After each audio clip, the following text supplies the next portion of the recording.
7 साल इलाज नहीं किया जी, सब लग गया।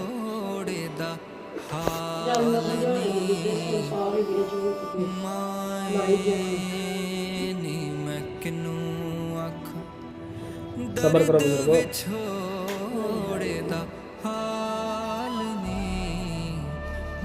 हौसला रखो, हौसला रखो। कोई नहीं परेशान नहीं, अल्लाह पाक भी चाहता है सिला बना और रो रहे हो तुम रोना नहीं, अल्लाह करता है।